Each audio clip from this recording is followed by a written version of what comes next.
Don't you just hate it when the detective game doesn't require you to do any actual detective work, instead of requiring you to actually think about how to solve the puzzle, giving you the thrill of the chase, where the journey from A to B isn't particularly logical, resulting in more experimentation than deduction. The classic point-and-click adventure problem. Let's just try and use every item on every object until progress gets made. That would just result in way too much release over time. And if you've also had this gripe, wanted to do something closer to actual sleuthing, then please stick around for this Cheapness Affordable Gaming review of Tangle Tower, a game I feel is more successful in this task than a lot of others, at least to a fair extent. First things first, what's the case? Well, you blast Detective Grimoire, yes, that Detective Grimoire, the trench coat.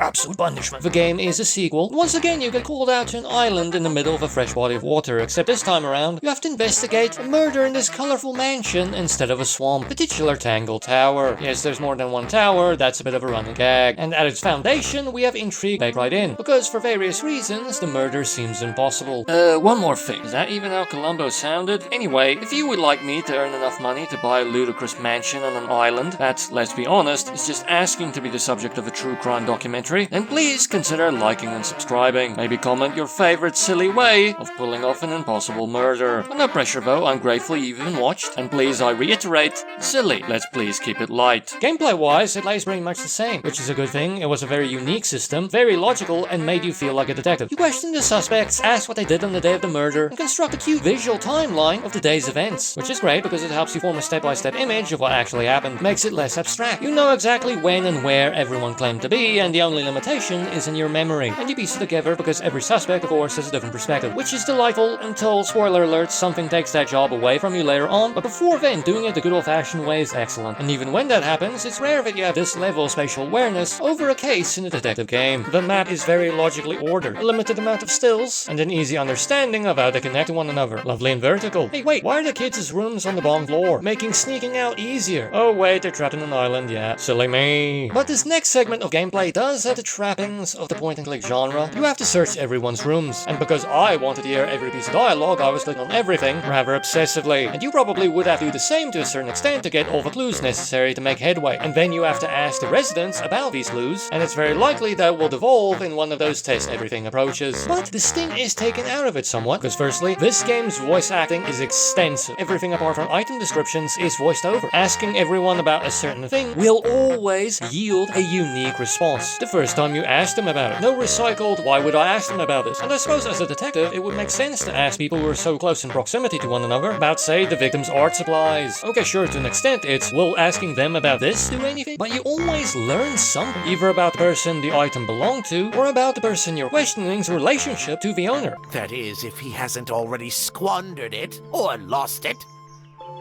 You two don't get on? Oh no, we're the best of friends. Or maybe just a little bit of a gag. Anything we should know?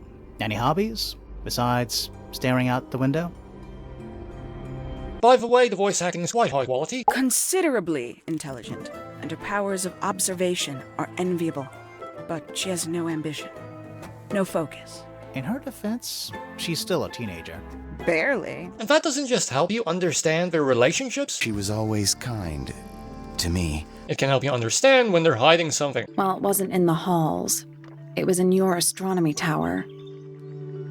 And each one of these people are lying about something. That's this little suspicion tab that becomes available when you've acquired enough proof to catch them in a lie, with a delightful set of puzzles, asking you to select one of the clues you've gained as proof of why, where you have to drag and drop the correct subjects and select the correct prompts to make your point. And sure, some of the thinking work is taken away by Grimoire alerting you when you've learned enough to solve the puzzle, and the fact that there are no penalties for getting them wrong, but at least it retains that logical streak in that if you were paying attention to the engrossing narrative, a lot of times you'll remember why this particular thing was suspicious, and while that makes it easier, at least it's a rational A to B, and you usually won't just test everything. A lot of the time your first combination will just have one element off, plus there are rare occasions where the challenge is up. They expect you to be incredibly observant with this picture, but as said, usually not that tough. But if you're like me, who changes their opinion on who did it and how, with every single scrap of information, the journey is gonna be way more than worthwhile. And that's basically the gameplay. The only thing left is more traditional puzzles. Every single suspect is hiding an item in a container whose unlocking procedure is ludicrous for different reasons. These usually don't require require external information and are a nice casual challenge, especially since if you get it incorrect, Sally will give you a clue. By the way, you're not alone this time. Sally from the previous game has joined you, and is for some reason now you're Watson. Except this time around, she's a bit more cool and dismissive than stereotypically Valley girl. Just running the gift shop to earn a little extra money.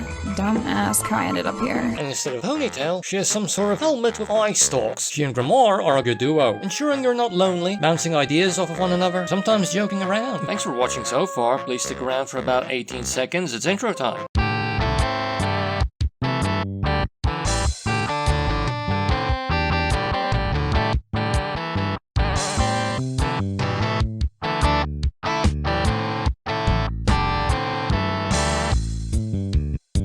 The game is very well written. It will sometimes even give you hints to the endgame that aren't recorded as clues. You'll just remember it and say, oh. And the characters are multifaceted. Felix the resident lout has a moment of care. Fifi isn't as detached from emotion as people think. Pointer is kind of a jerk in spite of his whimsical persona. And throughout most of the game, there aren't really holes. But it isn't perfect. As ambitious as this writing challenge was, there probably were going to be gaps or issues. Firstly, to make the game more intriguing, keep you guessing, sometimes the characters are unnecessarily evasive. Really, you could just tell me, you know. Probably to ensure balance, that you learn different things from different people. And maybe you can argue it's respecting our intelligence. Come on people, it's obvious who this person is. And my view is perhaps a bit skewed, because there's one clue that I found probably a bit later than I should have. And maybe if I found it earlier, how the murder took place would have been less of a question. And perhaps the thing that irked me the most about the writing was that in spite of the fleshed out characters, the fact they really built a world in this compact space. These people, some of whom love each other, some of whom hate each other. This really rational spiderweb. But to an extent, there's an argument to be made that the payoff, spoiler alert, is kind of external to a lot of it. Feels rather removed from it. Has very little to do with most of the suspects. Was maybe even a bit of a lore dump, involving stuff we didn't really hear much about before. Threatening to invalidate everything we've done so far. Plus, what was this? I don't think this made any sense. But I believe they managed to stick a landing. A lot of times in detective stories, asking the question is more interesting than getting the answer. And they pulled off a rare feat in that the answer, while not more interesting, I would argue is just as interesting. Sure, it has those gaps, has some convoluted elements, but I think the gilded cage payoff was actually rather poignant, and their attempt to make the end grandiose worked. But please remember the caveats. It does have elements that don't make sense, and spoiler alert, what happens at the very end will anger. It angered me a bit, but I'm a forgiving sort, and I can see the argument as to why that ending was the best way to go. And even if you don't like it, the journey is worth playing this game for. They pulled off a strange thing tonally. It's a mixture of playful and serious. It's not just Sally going from a gag one moment to somber clarity another. It's the beautiful watercolor visuals that will sometimes deliver a very striking still. The usually light color palette and very high-end animation, as well as the very literal design of some of the goofy characters. Pointer is pointy, Penelope has bird arms. Far from those striking stills and the sometimes oppressive color palette, the visuals are mostly responsible for the light side of the equation. And then the dark, broody, serious side comes from the also lovely music. Sure, tracks are upbeat,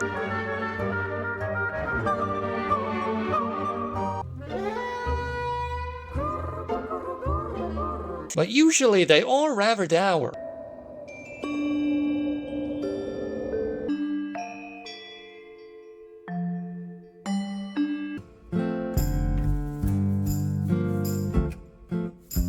Yet, it didn't feel scary, so the game maintains a strange balance. It's a strangely human approach, investigating a terrible thing that happened in an idyllic place. It's a really beautiful game, totally deserving of the praise it gets. They really beefed up the amount of writing in this title, and that means, in turn, it's more than twice as long than Detective Grimoire was, at 8 hours. Although please remember, as I said, I try to get every single piece of dialogue. And not only that, I try to play it a bit more naturally, instead of efficiently, which means I walk from one end of the mansion to another more than was necessary, which bodes well for its value for money. Full price, 185 Rand, and it's gone as low as 26 Rand on sale. That's 3 Rand 25 cents per hour of gameplay, which is pretty good. I thought it'd be worse. And it has a small download size, as it only takes up 604.04 megabytes on the hard drive. And it works very well on the Warhorse.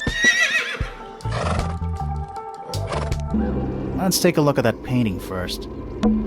There it is. The unfinished... So, looks that way.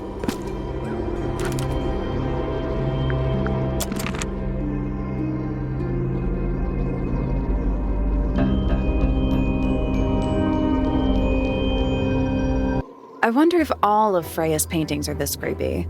Maybe it's just because she never got to finish it. Stereotypically, I would say it's kid-friendly. There's very little blood and it doesn't come out of a person. No swearing. There was one scary moment. Maybe keep it away from younger kids. This game is visually stunning. Watercolor backgrounds almost. Varied and striking still designs. Intricate, if recycled animations. Goofy, literal caricatures. A mostly light color palette. It's a joy to behold. I know at first glance, the white outline looks a bit strange, but it works. And the music is great, but tends to focus more on a serious tone. With the exception of tracks that comply more of the caricature of the person in the room. These two combined make for a strangely balanced human tone. It doesn't get too dark or too sad, but it's still kind of sad. Despite the gags. It is lovely, logical detective gameplay. Actually requires you to remember vital case information, and you spatially understand the sequence of events according to the suspects. There are some elements to make it less logical. The test everything approach of adventure games sometimes, but in all fairness, almost every single thing you ask about will either teach you something worth knowing, give a gag, or flesh a character out a bit more. Sure, some of the elements make it a bit less challenging, but I'd argue it's a worthwhile price to pay for such a logical yet engrossing journey, as long as you yourself are curious enough to constantly reassess who could possibly have done the crime. Plus, the suspicion word puzzles are cool if there's no punishment for getting wrong. The more traditional lock puzzles are cool too, and I'd argue at least slightly more unique than these usually are. In a point-and-click adventure game, it wouldn't be uncommon to see a puzzle similar to something you've already done in another game. The voice acting is extensive and very high quality, enough so that sometimes the voice cues can make you suspect that they're hiding something. And the writing is great too. These characters are fleshed out. They've created a world on this small island by focusing on this interfamily interaction. The gags are pretty good, not amazing, more cute than funny. The writing has very few holes, it's very logical, but arguably the big payoff is somewhat divorced from everything else that has been happening, so it may feel a bit tacked on, but I feel they pull it off if it will feel incredibly frustrating to a lot of players. Multifaceted characters with emotions. Come on, play it. Strangely enough, a lot of times the humor comes from moments when they don't talk. Isn't it strong? Imagine if Neil deGrasse Tyson was like this.